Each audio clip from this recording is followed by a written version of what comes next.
নমস্কার বন্ধুরা, আমার চ্যানেলে আপনাদের সকলকে স্বাগত জানাই। আজ আমি তৈরি করেছি সর্ষে পোস্ত দিয়ে রুই মাছের ঝাল। মিক্সির বাটির মধ্যে নিয়ে নেব বড় চামচের 1 চামচ সর্ষে, তার মধ্যে দিয়ে দেব পোস্ত। আমি এখানে 3 চামচ ব্যবহার করেছি। দিয়ে দেব এর মধ্যে পরিমাণ মতো কাঁচা লঙ্কা। আপনারা যেমনটা ঝাল পছন্দ করবেন সেই হিসেবে কাঁচা লঙ্কাটা ব্যবহার করবেন। এর মধ্যে দিয়ে দেব সামান্য পরিমাণে জল। এবারে মশলাটা খুব ভালো করে পেস্ট করে নিতে হবে। কিছুটা পরিমাণে রুই মাছের পিস নিয়ে নিয়েছি। মাছগুলো খুব ভালো করে ধুয়ে পরিষ্কার করে নিয়েছি। এবার এর মধ্যে দিয়ে দেবো একে একে লবণ, হলুদ,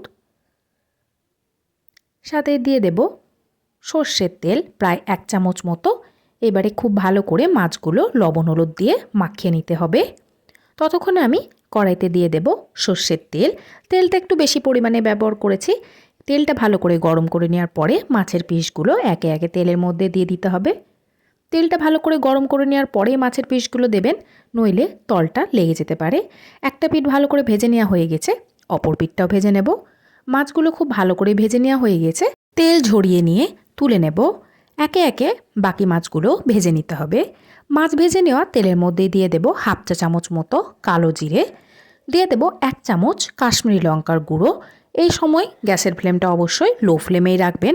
একটু নাড়াচাড়া করে নেব প্রায় 2 থেকে 3 সেকেন্ড মতো। এবারে এর মধ্যে সর্ষে পোস্ত কাঁচা লঙ্কা বাটাটা দিয়ে দেব।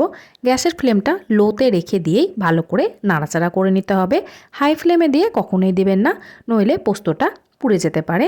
লো ফ্লেমে দিয়ে ভালো করে নাড়াচাড়া করে নেওয়ার পরে দিয়ে দেবো এর মধ্যে পরিমাণ মতো লবণ, সামান্য পরিমাণে হলুদ গুঁড়ো দিয়ে দেব।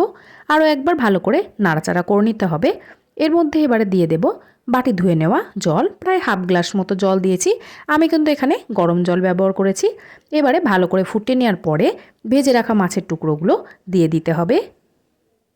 সমস্ত মাছের পিসগুলো দিয়ে দেওয়া হয়ে গেছে। 5 মিনিট মতো ফুটিয়ে নিতে হবে।